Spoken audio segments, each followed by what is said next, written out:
Hi, this is Alan Robarge, and welcome to the New Love Addiction. I'm a psychotherapist and a relationship coach, and I want to share with you what specifically is the new love addiction, what's so new about it.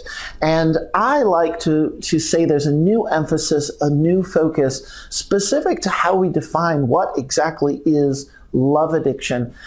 The history of love addiction comes out of the addictions community, thus the name addiction. And there's this understanding or previously thought that love addiction was rooted in what would be called an addiction process or a process addiction. And therefore the treatment, the thinking, the approach to working with love addiction was similar to working with other addictions.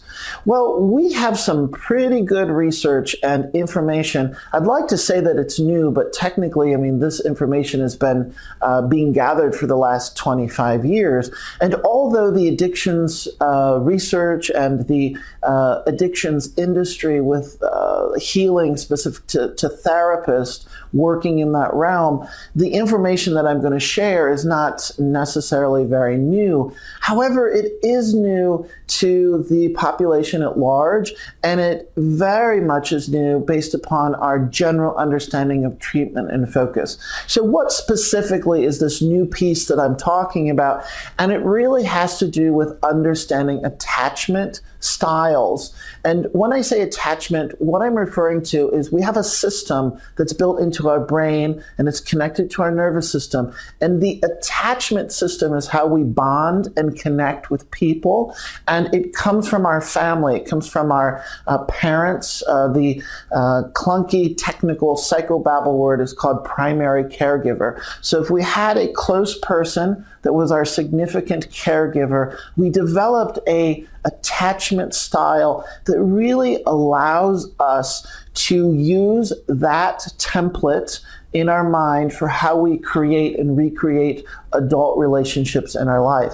Now, there's a challenge to this, that if there was a kind of insecure attachment within your family or with the primary caregiver, oftentimes, if we have some kind of history of being abandoned or neglected or ignored, and for some people that also includes being abused, there's a rather wide spectrum. But regardless of where you fall in that spectrum, when there's an insecure attachment, we seem to bring that into our adult lives and we recreate an insecure attached relationship. Now, this is not thinking-based. This has to do with a part of the brain called the limbic brain.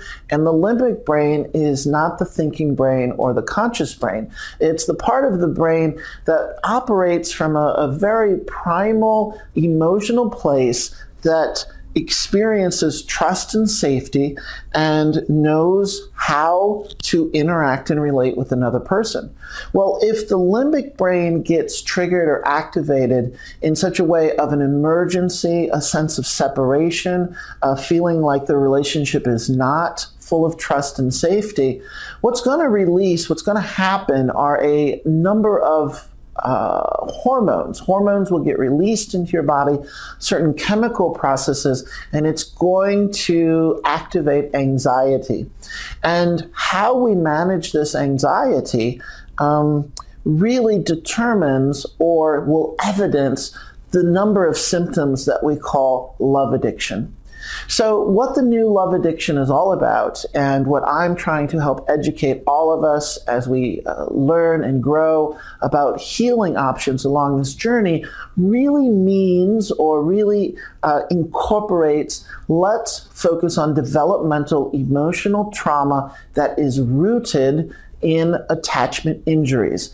That's a little bit of a different focus than channeling our thinking through an addictions lens or an addictions model for how we would work with specifically these symptoms and characteristics referred to as love addiction. Now, I'm not going to go through a bunch of the symptoms and characteristics. That's actually for the upcoming videos, for what's going to happen next. This is an introduction to say I'm so thankful that you are curious to know more about this information. I'd also like to just extend a welcome in a way that I want to use a little story that I read once, and I'm not clear, I'm not totally certain if this is true, it's a story that takes place in India, and I don't know if this is a cultural norm throughout all of India or just in certain places. But there was a journalist writing a story, and he talked about how he stumbled upon a custom where a stranger on the street will approach you and say, "Will you be the face of God?" And he was obviously a bit taken aback or surprised.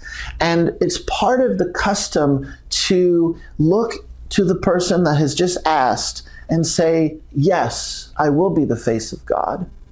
And usually the person making this request is feeling lost or bereft or burdened, carrying the weight of the world on his or her shoulders.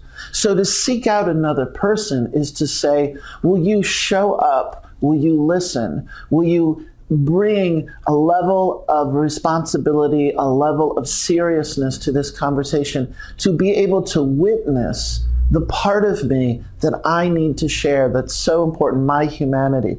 So to use the word God, or to use that story, it really puts it in the level of the divine, or what perhaps we'll say makes it very heavenly.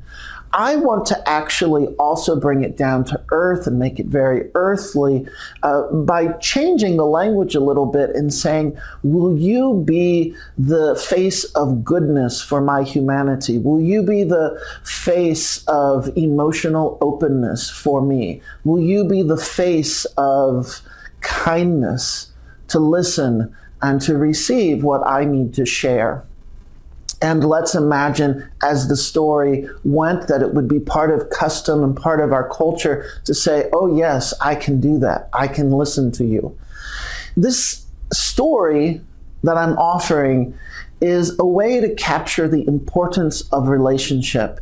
And specifically, one reason why love addiction is created is because our history for love addicts is that we were not seen, known, heard, or understood. And I'll just repeat those: seen, known, heard, and understood. And when we are seen, known, heard, and understood, there's an exchange. There's this emotional attunement. There's an emotional connection that's made between two people.